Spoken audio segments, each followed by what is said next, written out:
So thanks everybody for joining us. We have lovely Fodhla here and lovely Roisín here.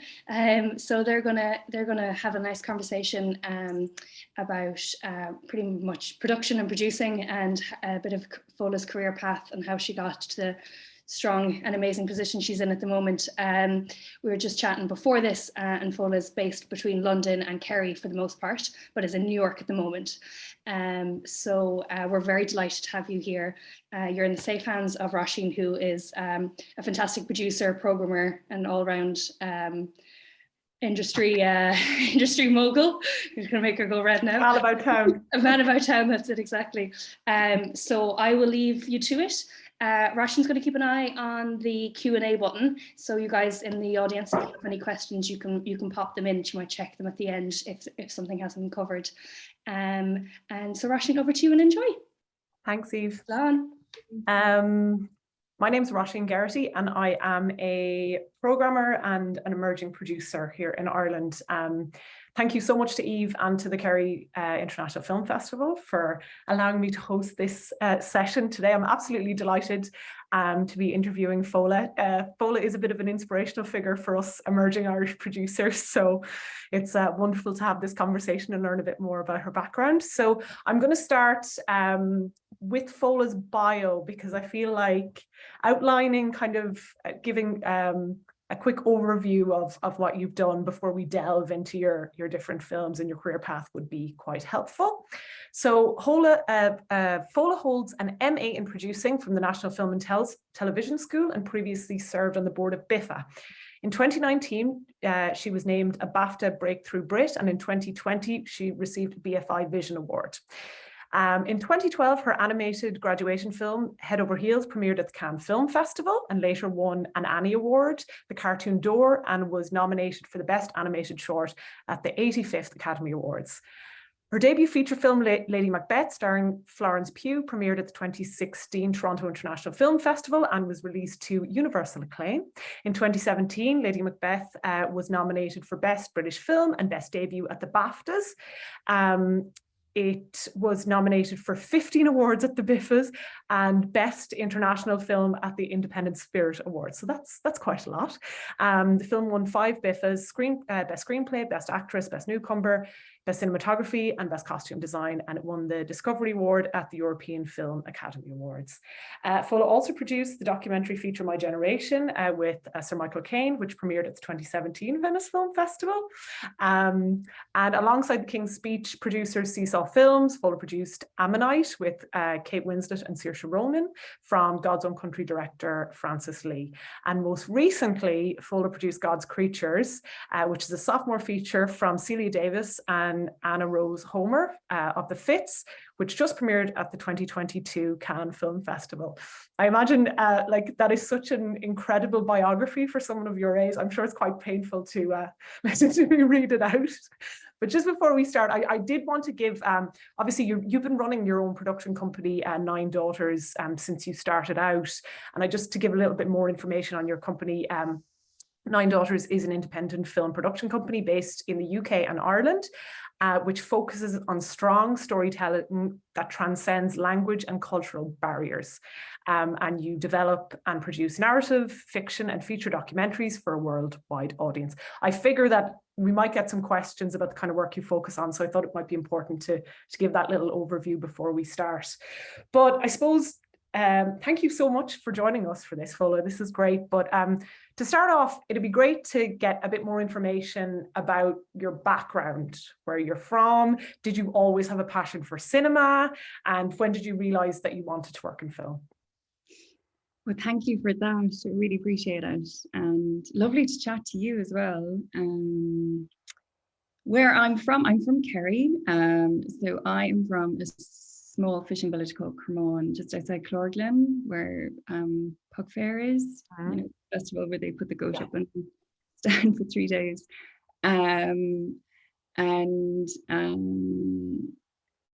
Yeah, so growing up, I never really thought about film as a viable career path. Growing up, actually, I thought I was going to become a journalist. Because my dad, he was a fisherman growing up, but he would always write for the local newspaper. He had an opinion piece nearly every other week and whatnot. So he hugely inspired me. And so journalism was the thing I wanted to do. And so I would shadow Fiona Stack at Radio Kerry. And I think I did an internship at the Kerry Man as well. And when it was time to choose a subject at university, journalism was the subject. And so I applied to Dublin, got into Dublin, and I was just about to move when I just had this feeling that I wanted to see if film was an option. You know, I always loved watching film growing up. I fell in love with the art form, and but I just had no clue as to how to make films or to get into the industry. I didn't have any contacts, or, you know, it felt like a dream for a very, very long time. And then somebody recommended the film and video production course at St. John's Central College in Cork. And it's a 2-year course. It's a FOSS course, and so I decided to defer the offer to go study journalism, defer that for the year, and do the course at St. John's to test whether or not I wanted to explore a career in film, and so I did that, and I never looked back. And yeah, it was probably the best decision I've ever made. That's fantastic. That's brilliant. It's quite interesting. I did a very similar thing. I deferred college and I went and did a PLC course in Galway, because it's film and even media. I think it's changing now in Ireland, but you know, for me it was like early 2000s, mid 2000s. Growing up in rural Ireland, you're right. It was hard to see that as an option.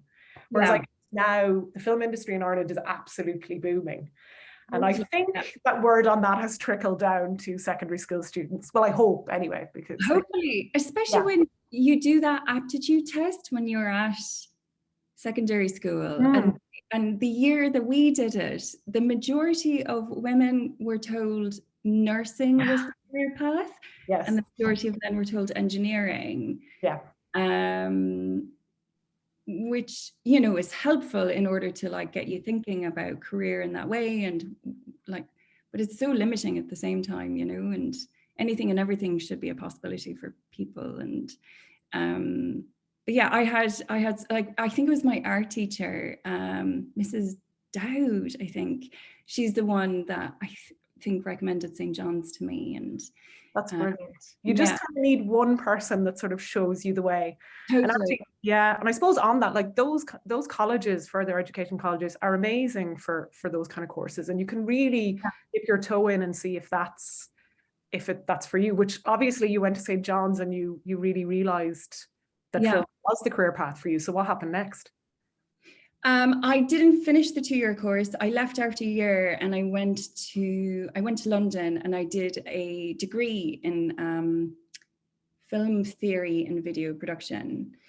And it was a 3-year degree, and they, at the time, they said they had an affiliation with Ealing Studios because it was based in Ealing, and I just, you know, Ealing Studios are renowned for the Ealing comedies, and so I was like, oh my God, that's amazing. That wasn't entirely true. So I arrived expecting to, it didn't work out. It took me like 3-4 years to get an internship at Ealing, but I eventually got there. But the course itself was very film theory based, which I did love. But I did miss the practical. Like I got a huge amount of experience, practical experience through St. John's, and I really missed that aspect of it. And so I started making short films in my spare time with friends, a part of the course. And then when I left university, it was in 2008, and that year was very difficult for people who had just come out of university because, you know, it was the recession, and there wasn't much work going around, and so I was working in a pub for a good few years, and during that period I just kept making things with friends, and I made a no budget feature which I was a co-producer on. I wouldn't, yeah, it was like this tiny film because all of us were unemployed really.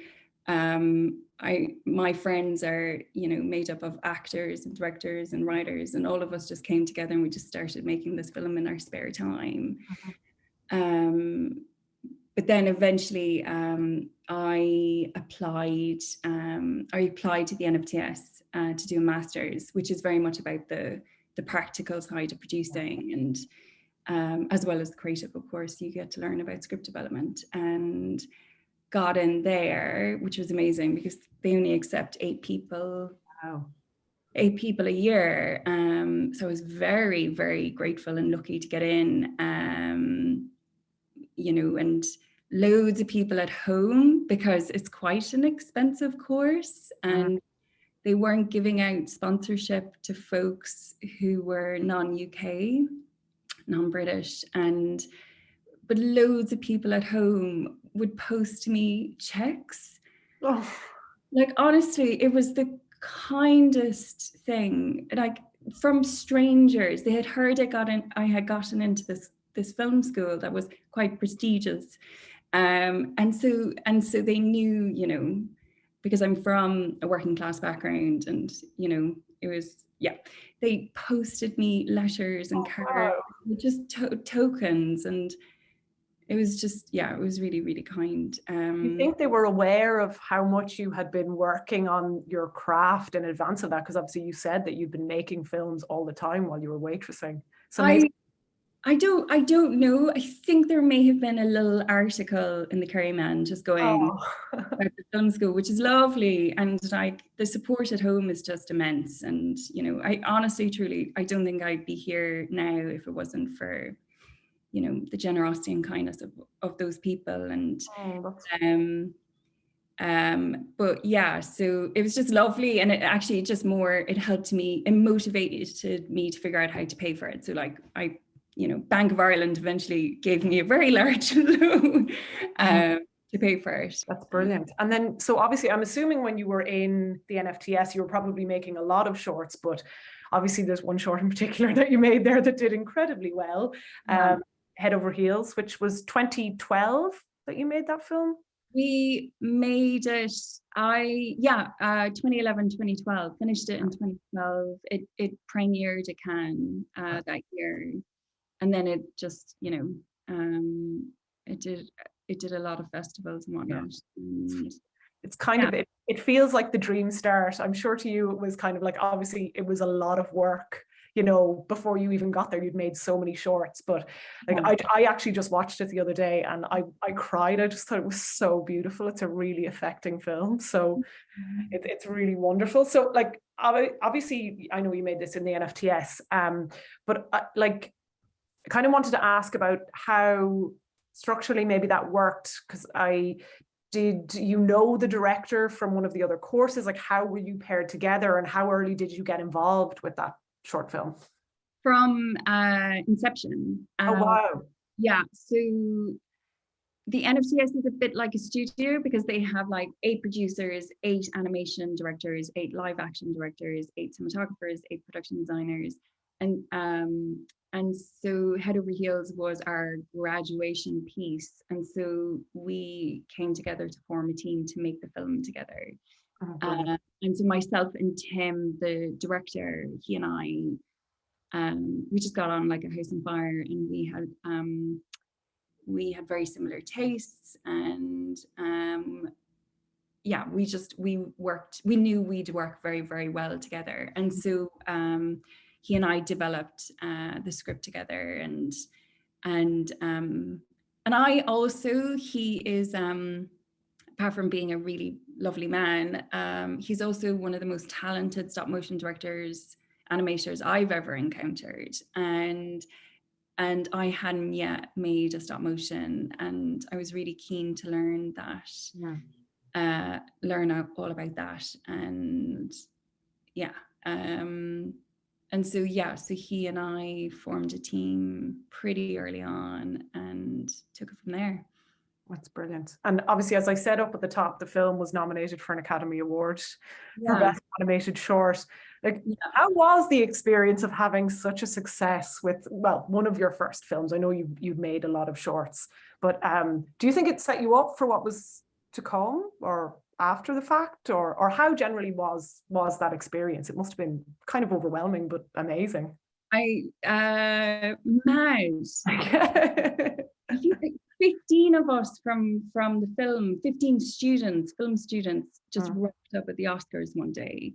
It was amazing to be there with everyone, and but it was a bit mad. The best thing, the best experience was when you're nominated for an award, an Oscar, you get invited. The governors of each section invite the nominees out for a dinner. It happened the same night, and the live action folks and the animation folks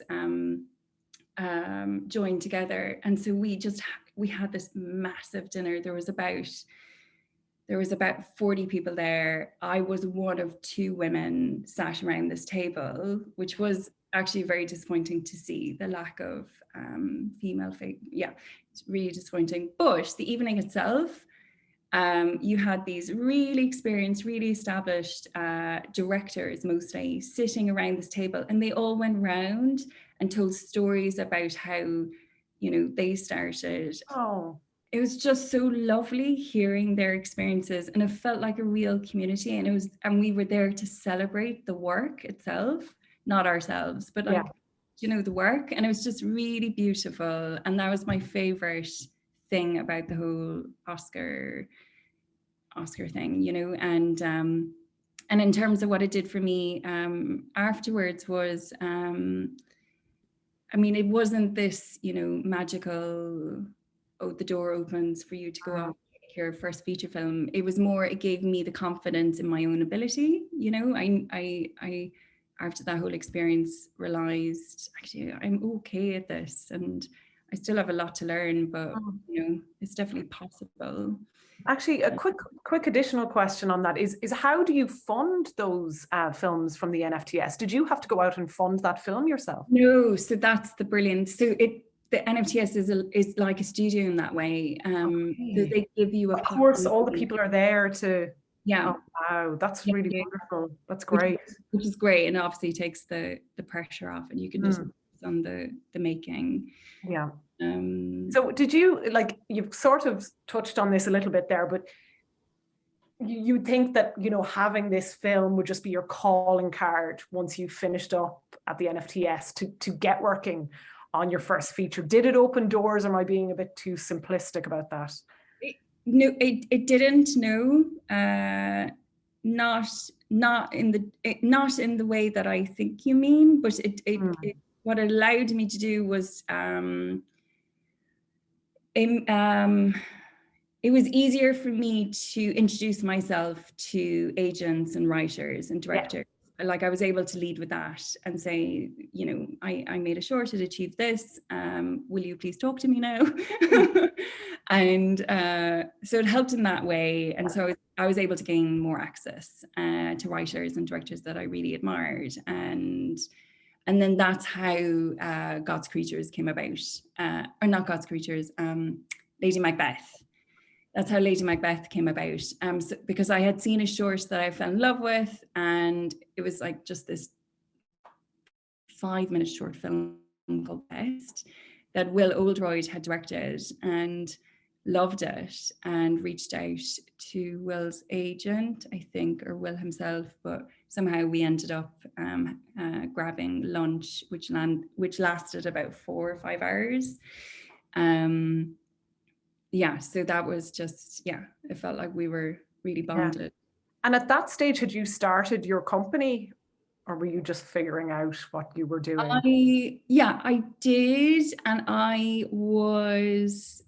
the company to begin with was very much an entity in order for me to be able to develop projects. Yeah. But I was, in order to, for my bread and butter, I was producing commercials. I was producing commercials for other production companies. Okay.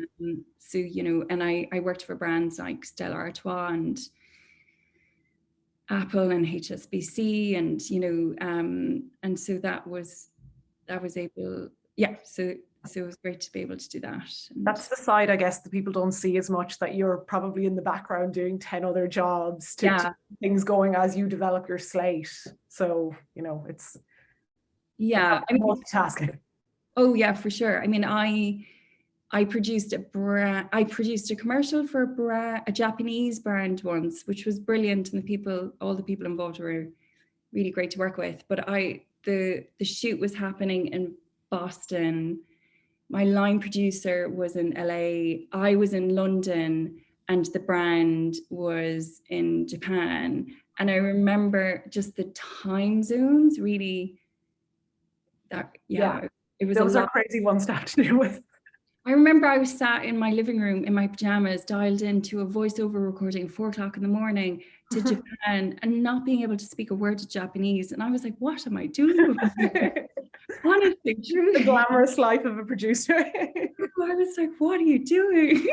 So all the while you were probably like working away on Lady Macbeth in the background. So did Will, the director, did he have the idea when you first met, or how did the process of you developing that together come about? So it was Alice Birch who had the idea. She's the writer. So she had the idea to adapt Nikolai Leskov's Lady Macbeth and Matinsk, which is a Russian novella.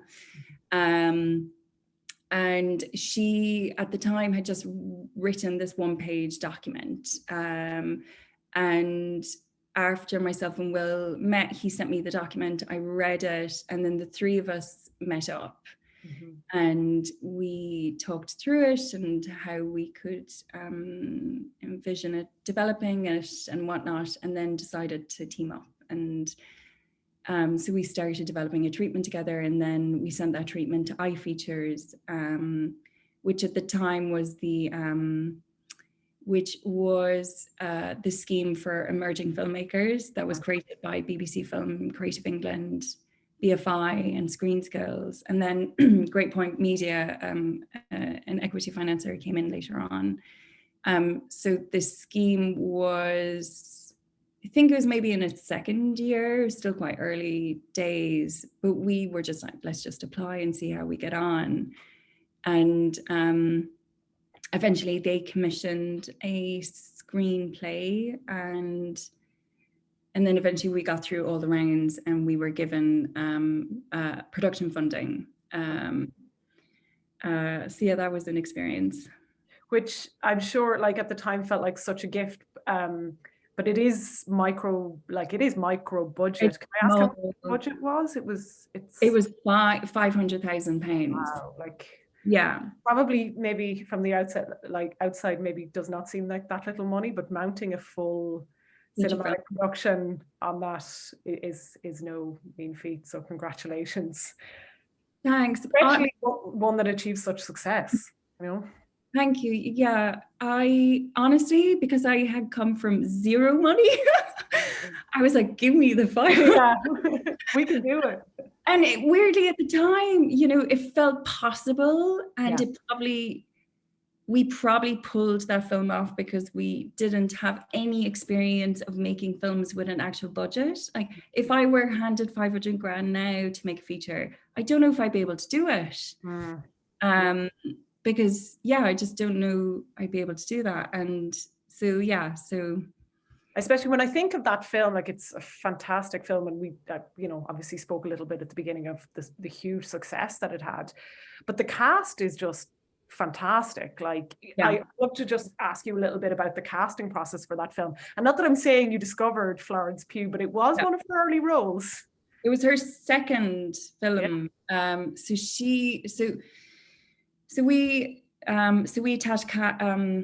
Shaheen Baig, who's this incredible casting director, and Shaheen's reputation is, apart from her being a really brilliant person to work with and has great taste, she is able to spot and nurture talent from a very early stage. So she cast The Falling, the Carol Morley film, which was Florence's debut.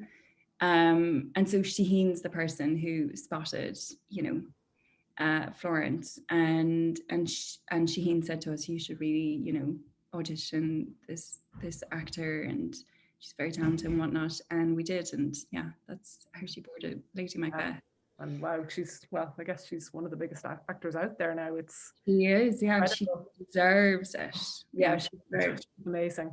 But like, I could probably ask an hour's worth of questions on Lady Macbeth, but I guess, like, incredible film. But were you expecting the reaction that the film received, or at what stage did you realize that you had something really special on your hands?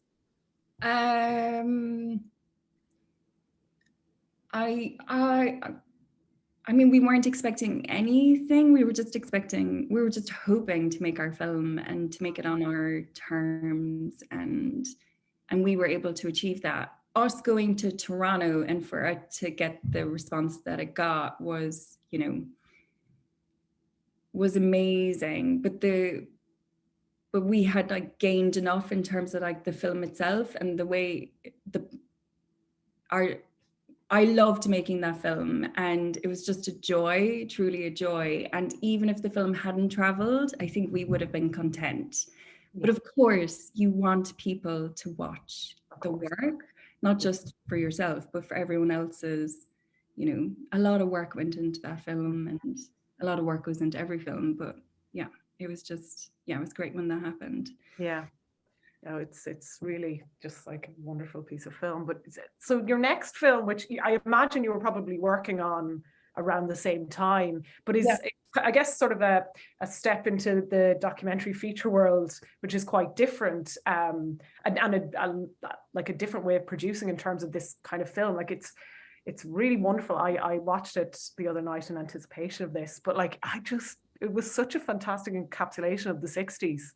And I really appreciated it. Was very rich dissection of the UK class system, which I wasn't expecting going into the film. And so it was really wonderful. And the use of archive, which I'm sure it was a lot of painstaking work for you, but the archive in that film is just phenomenal.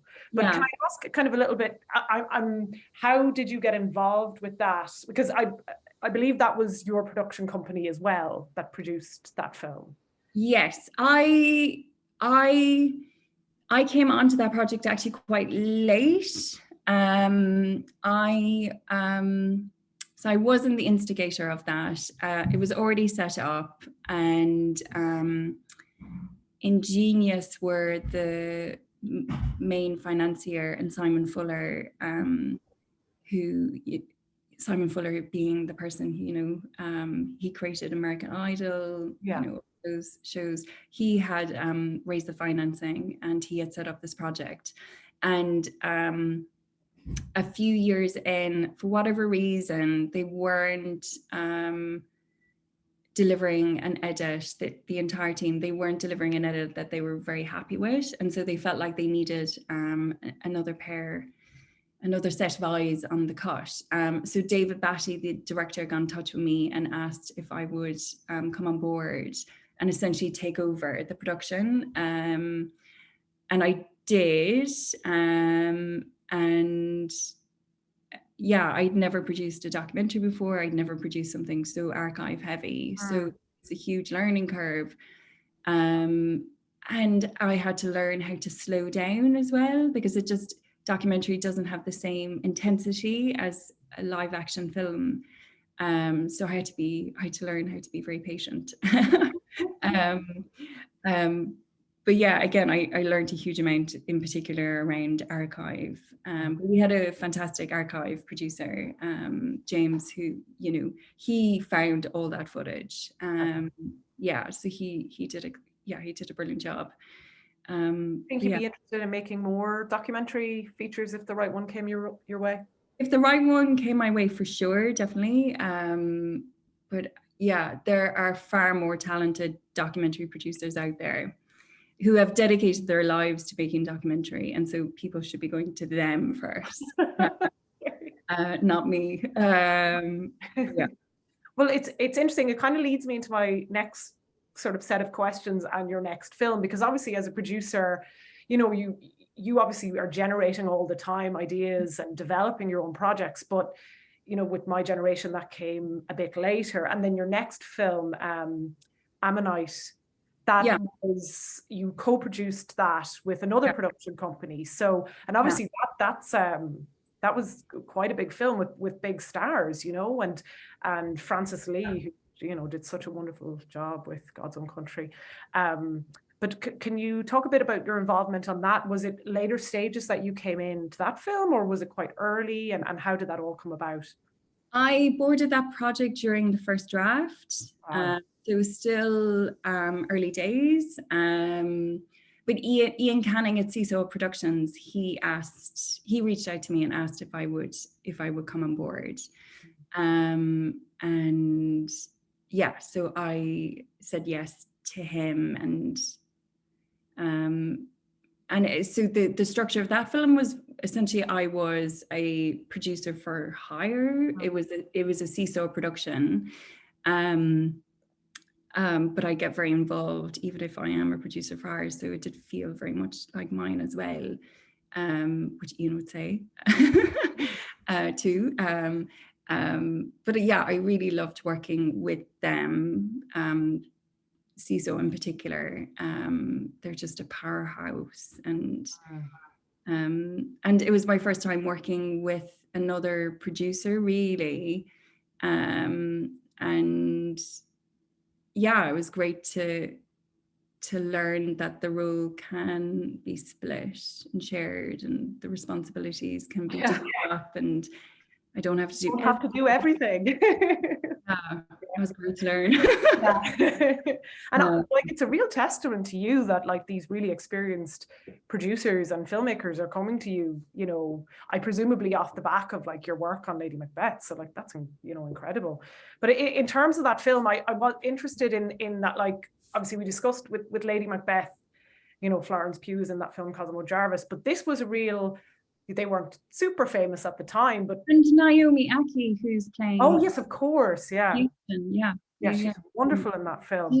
Yeah, she's incredible. Yeah, but in terms of the high level cast that are in Ammonite, you know, was that, you know, dealing with the agents, and did it feel like another world, or did it feel like a natural progression? Was it kind of the same as working with casting agents and casting agreements and cast on from Lady Macbeth, or did it feel different when you get to that level? It felt like a natural progression, and there isn't much of a difference. It's just the budget level that's a difference. Yeah, the budget level. And how much people are getting paid, you know. And so maybe in some ways it was easier. Yeah, some ways for sure. I mean, I always want to try pay people the right amount on Lady Macbeth, because we were all first timers, you know. There was sort of an unspoken agreement that we were, you know, in it for the art form, but also to progress all of our careers, and it was an opportunity. And you know, but yeah, moving forward, of course, we need to be at a certain budget level in order to pay people the right amount. But no, I mean, it's the same. It's the same. Yeah. Well, I'm just mindful of the time here, and no, don't worry. I'm mad to talk to you about your newest film, because it has not yet been released in Ireland, but God's Creatures is the project that you've been working on it for many years, but the project that is currently, you know, coming out into the world soon. But it's yet to be released in Ireland, but I felt really lucky to get to see it at Cannes this year, and I was just so impressed with it. As particularly, I want to say that it really inspired me, because you don't see that kind of Irish film as much, you know. It has a very European sensibility, but really embraces a rural story in a rural Irish landscape. and yet and then at the same time it has this universal story and message at its heart. It's really, really wonderful. So congratulations. I saw it described as rural Gothic by the Irish Times, and I keep, like, having read like lots of reviews and articles, Gothic keeps coming up, and I feel that's very appropriate. I don't know how you feel about that sort of tagline for it, but Yeah, it's definitely, like, obviously primarily you've been working between Ireland and the UK, but it must have felt quite special to come home and make a film. yeah.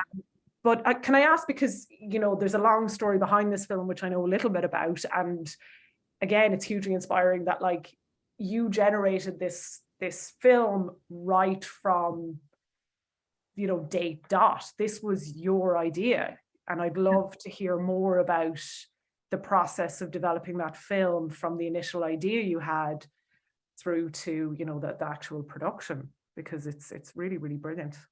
Thank you. That's kind, and thanks for going to see it. No, I was so delighted to even get a ticket.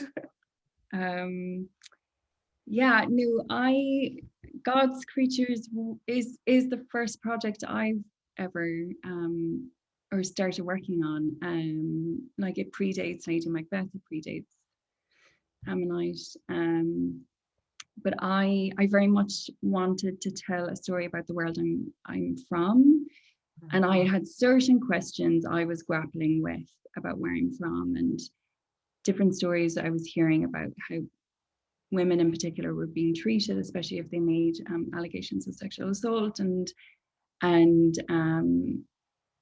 so I had just to begin with, I had questions more than anything, and I was at film school. I think I started thinking about it while I was at St. John's when I was about 19, and it took a very different form then.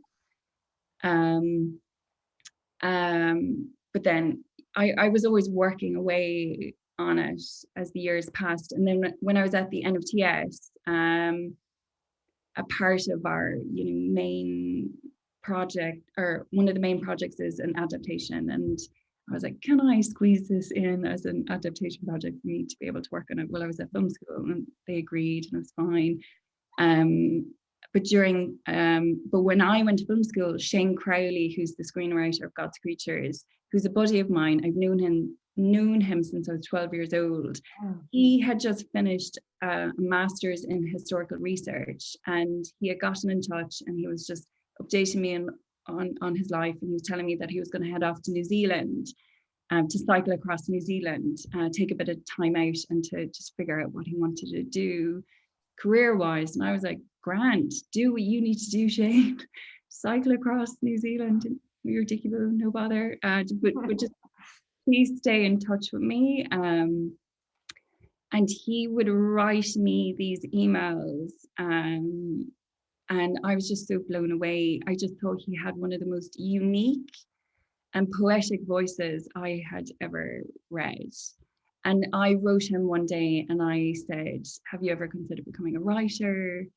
Blah, blah, blah. And he was like, do you know what? I've been sort of thinking about it. So maybe, yes, one day I'd like to do that. And then I was like, well, I have a very loose idea for a feature film. Why don't you come to London and we can start working on this together? And it was a bit mad. Like, I had never developed a film. He had never read a film. So it was just us coming together and learning how to do it. So he flew to London, and he and I spent a week together. So we created the story together. So it's very much his as well. And then he went off and started writing a treatment, and then started writing the screenplay. And the screenplay itself is very much in his voice. You know, I'm very protective of the sacred act of writing. That is his work. And he worked so hard for many, many years. And we were, you know, I was a film student. He was trying to learn and how to do this, as was I. And anyway, I came out of film school. He kept working away in the script. We eventually used that document for him to apply to the NFTS to do the screenwriting course. Did that, he got in. And then he did his master's in screenwriting while still working away on God's Creatures. Wow. He came out of film school, and we had this document that we thought was pretty strong. But you know, now that we were both out of film school, we had to be professional, whatever that means in the industry. So, you know, we then decided to send our script off to different funders to try get a bit of money together. So, you know, to pay him so he could carry on writing. Sent it to a whole bunch of funders, and they all passed on it. And then Screen Ireland, they didn't love it, but they were open to having a conversation with us. And so he and I went to Dublin and met with the execs there, and they were just about to pass on it. And I understand why, because there was a document that was very much, it was created by two students. You know, it was the document, it was clear that we used this document as a way to learn how to write a screenplay, how to develop a screenplay. So it was a bit of a mess, even though the ideas within it I thought were pretty good. And so before Screen Ireland were about to pass, I asked if they would just let me commission Shane to write a new treatment. So, you know, so we had to let go of the script that we just held so tightly onto for many, many years, take all the ideas we thought were working, and then develop a treatment, use that treatment, reapply to Screen Ireland, and then eventually they came on board and commissioned Shane to write a draft. Wow. So sorry, around about what year was this? Was this like... That was in 2013. Wow. So process. Yeah, well, yeah, so 2013 we started working together, and then Screen Ireland came on board in 2017. Wow, okay. And so Shane and I then worked on the script for a couple more years, and then Anna and Celia, the directors, came on board, and then we developed it further with them. Yeah, so it was quite a journey for sure. Yeah. And the directors of the film, you know, they were co-directors on The Fits, which I believe was their debut. So Anna directed The Fits, and then Anna and Celia created the story, and Celia edited The Fits. And okay. And since then they've joined forces and are a directing team. And so technically this is Celia's directing debut. Wow. I didn't realize that, actually. I thought they had both directed the previous film. No. Yeah. And so had you seen The Fits, and you approached them? And so really you're building up this project on every level, you know, from date dot, because obviously, you know, it's such a huge achievement creatively, the way the process went with yourself and Shane, but also, you know, in terms of the partners that you mounted for this film, and I know you also produced the film during COVID, which, you know, was an achievement in itself. But at what stage did you have the directors on board before you approached, you know, A24 or? Great. Yeah. So I think Screen Ireland were on board, and then Shane and I got the script to as far as we could get it. We felt it hit a point where we were like, okay, we now need to bring on directors. And I saw The Fits in 2017. And myself and Anna met for a cup of tea, and we got on really well, and we wanted to work together. And so we were in the mode of trying to find a project together. And honestly, to begin with, I didn't think about God's Creatures, just in terms of it was such a it's very specifically Irish. But then I realized, and this was more me thinking about myself, was that if I were to explore Irish directors or bring on another Irish voice, I worried that the piece would be quite critical, because I was quite critical at the time, you know, and I didn't want to bring that into the project. You know, I wanted someone objective in order to see the good within this world. And also I wanted to bring on people who had this, original cinematic voice. And when the Fitz is very much that, and so eventually I asked Anna if she would consider reading God's Creatures, and then she told me she had joined forces with Celia, and so we sent them the script and they read it, and I flew to New York and I met them for a cup of tea, and again, it was just one of those meetings where we were like, we want to make films together, and the way, sorry, continue. But also it was really important to me, the way in which a director wants to make a film. I truly believe that the way in which something is made is as important as the thing that's being made. And I just felt that from these two brilliant women, and so I wanted to support them and their way of working from the get-go. And how lucky for me that they agreed to direct God's Creatures, and myself and Shane were super thrilled.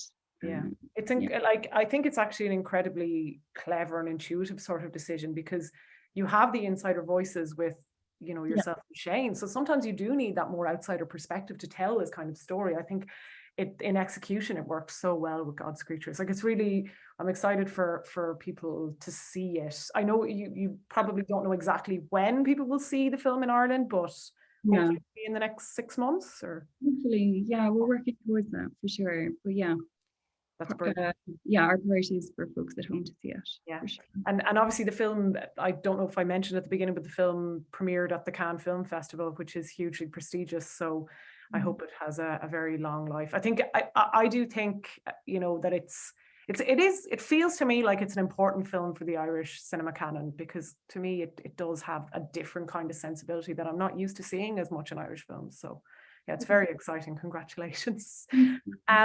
So there were a couple of audience questions, and then I have a couple of final questions myself, if you don't mind. I just wanted to ask, because we have a question here from Catherine Murray, who I believe was your former lecturer in St. John's, and she's wondering what the best decision you made in relation to what was the best decision you've made in relation to your career? Oh gosh, I mean, it's hard to pinpoint one, but I would say my education for sure, and going to St. John's to begin with. Really set me up, and there you go, Catherine. That's beautiful. It's true, it's really true.